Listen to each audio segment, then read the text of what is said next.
বিয়ের ২ মাস পরের ঘটনা। শাশুড়ি মা বাড়িতে ছিলেন না। বিয়েবাড়ি উপলক্ষে এক আত্মীয়ের বাড়িতে দুদিনের জন্য গিয়েছিলেন। শাশুড়ি মা অবশ্য যেতে চাইছিলেন না।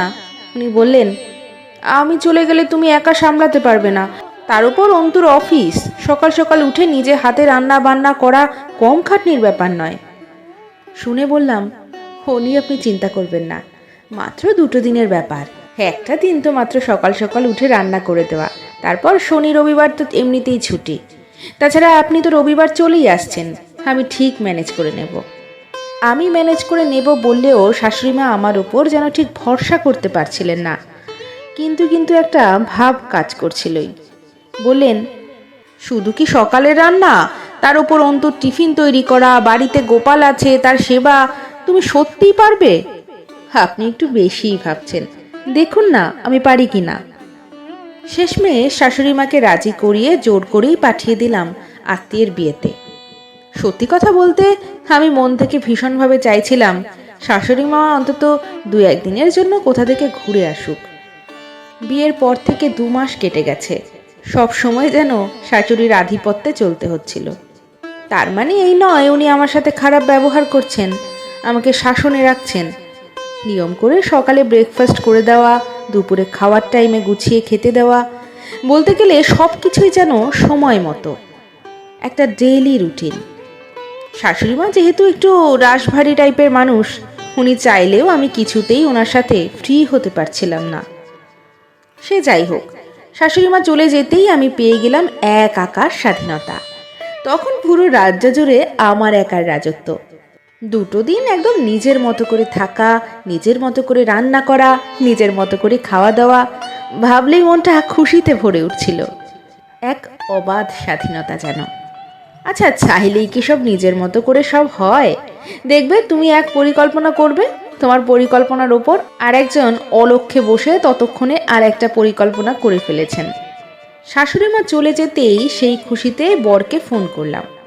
বর তখন অফিসে। বরকে বললাম, আজ রাতে লুচি আর চিকেন কষা বানাবো, তুমি ফেরার পথে চিকেনটা শুধু নিয়ে এসো। ও শুনে বলল, কি দরকার, আজ রাতে বরং জোম্যাটো থেকে অর্ডার করে দিই, কেন কষ্ট করে বানাবে? একটু সেন্টু মার্কা কথা দিয়ে বরকে ঘায়েল করলাম। আমার হাতে রান্নার উপর ভরসা করতে পারছো না বোধহয়। ও আর কথা না বাড়িয়ে বলল, তা কেন, তোমার খাটনি হবে তাই বললাম। শোনো, চিকেন কষা আর লুচি আজ খাবো। রাতে লুচি আর চিকেন কষা বানালাম। আমার হাতে রান্না খেয়ে বর প্রশংসায় পঞ্চমুখ হলেও পরের 2 দিন আর আমার হাতে রান্না খাওয়ার সৌভাগ্য ওর আর হলো না। ওই যে বললাম, প্ল্যানের ওপর আর একটা প্ল্যান ভগবান করেই রাখেন। 2 দিন পর শাশুড়িমা বিয়েবাড়ি থেকে ফিরলেন। বিয়েবাড়ি থেকে ফিরে শাশুড়িমা দেখছেন আমার হাজব্যান্ড রান্নাঘরে রান্না করছে। আমি তখন বিছানায় শুয়ে আছি। ছেলেকে রান্না করতে দেখে একটু জোর গলাতেই শাশুড়িমা বললেন, এ কি, তুই রান্না করছিস? বৌমা কোথায়? আমি তখন বিছানা ছেড়ে ধরফরিয়ে উঠে এসেছি। বর তখন রান্না করতে করতেই বলল, আসলে মা, ওর শরীরটা খুবই খারাপ, গায়ে সামান্য জ্বর, ও রান্না করতে চেয়েছিল, আমিই বলেছি শুয়ে থাকতে। বরের কথা শুনে শাশুড়িমা হাঁ করে তাকিয়ে আছেন বরের দিকে। সেই মুহূর্তে আমার কি বলা উচিত সেটাই ভাবছি।